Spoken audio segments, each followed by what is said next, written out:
Najua wengi tumesikia habari mbalimbali za kutisha kuhusu majini ama mizimu mbalimbali duniani, na wafuatao ni majini wanaosumbua katika maeneo mbalimbali duniani. Wa kwanza ni Kuchisake Onna huko Japani, maarufu kama Slit-Mouthed Woman. Hii ni simulizi iliyoibuka katika kipindi cha karne ya 17 hadi ya 19 na kuendelea, ikasambaa mpaka zama za kisasa.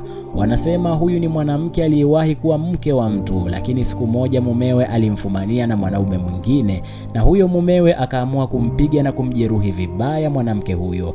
Alimkata kinywa kutoka sikioni mpaka sikioni, yaani alimchana na kitu kikali kutoka mdomoni mpaka eneo la sikioni.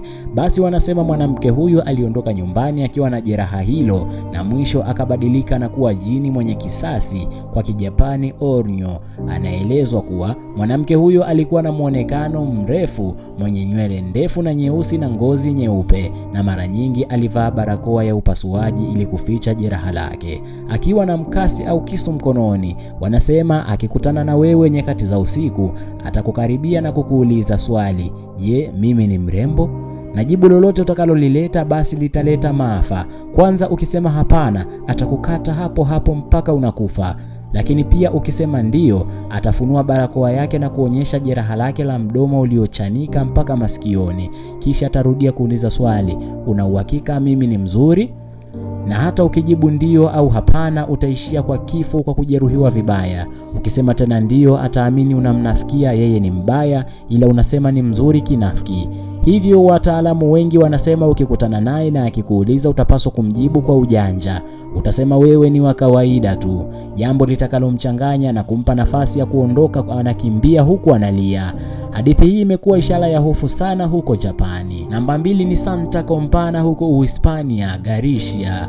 Hii ni simulizi ya Galicia kuhusu msafara wa mizimu. Hawa Santa Compana sio mtu mmoja, ni msafara wa mizimu wa watu waliokufa ambao huwa wanatembea kundi kubwa nyakati za usiku wa manane, wakiongozwa na mtu mmoja aliye hai ambaye wamemchagua bila kujijua. Wakifika mtaani humgusa mtu mmoja begani. Mtu huyo huchanganyikiwa na akili yake huwa kama inakontroliwa. Atabeba msalaba na chombo chenye maji kitakatifu na kuanza kuwaongoza wafu hawa. Hawa wafu hutembea kimya kimya nyakati za usiku, hupita katika vijiji na vijiji, na wakikutana na mtu yoyote watambashiria kifo kwa yoyote watakayemuona. Wanaweza kumuona mtu na kumwambia wewe utakufa kesho, na ni kweli utakufa kesho. Na mtu yule aliyechaguliwa kuwaongoza msafara wao hufungwa na laana, akilazimika kuwaongoza hadi atakapopata mbadala, vinginevyo atakufa mapema sana. Hata atakapokuja kujitambua, atakuta mbele yake hakuna mtu na hataelewa alikuwa anafanya nini, na mwisho atakufa. Hadithi hii imeleta hofu kubwa kuhusu mizimu hii ya watu hawa waliokufa, na hata watu huogopa kutembea nyakati za usiku huko Galicia. Ingawa dunia ilivyoendelea sasa, hadithi hii imekosa nguvu. Huko India kuna Pishacha. Hawa ni viumbe wa giza katika hadithi za Kihindu wanaoishi gizani na kula nyama za binadamu. Wanaaminika kuzaliwa kutokana na matendo mabaya, vifo vya kikatili na unyanyasaji.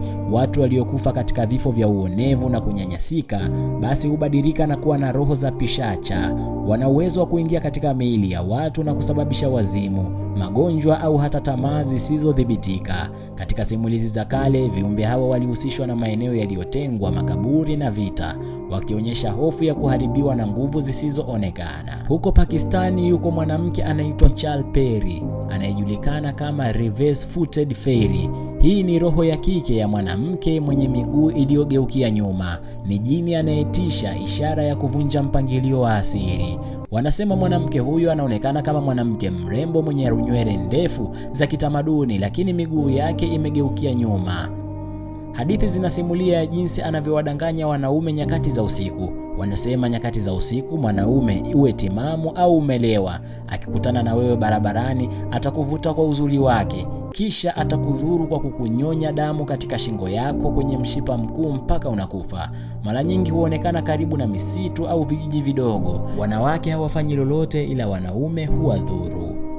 Huko Marekani yuko mwanamke au roho ya jini anayeitwa Bell Witch. Hadithi ya Bell Witch ilianza mwanzoni mwa karne ya 19 katika familia ya Berry huko Tennessee. Roho hii ya kike iliwatesa sana watu kupitia sauti na kelele na mashambulizi ya kimwili. Hasa ilimlenga mtu aliyeitwa John Berry na binti yake aliyeitwa Betsy. Mashuhuda wanaripoti kusikia sauti zikizungumza wazi wazi, zikitabiri matukio na kutoa hata matusi. Unaweza ukawa unapita barabarani nyakati za usiku katika kiza kizito na ukasikia matusi.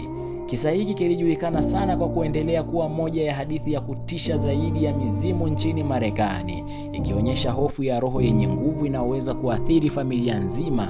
Maana roho hiyo wanasema pia ilivamia watu, iliwaua na wakati mwingine ilikuwa ikitukana matusi ya Kiingereza.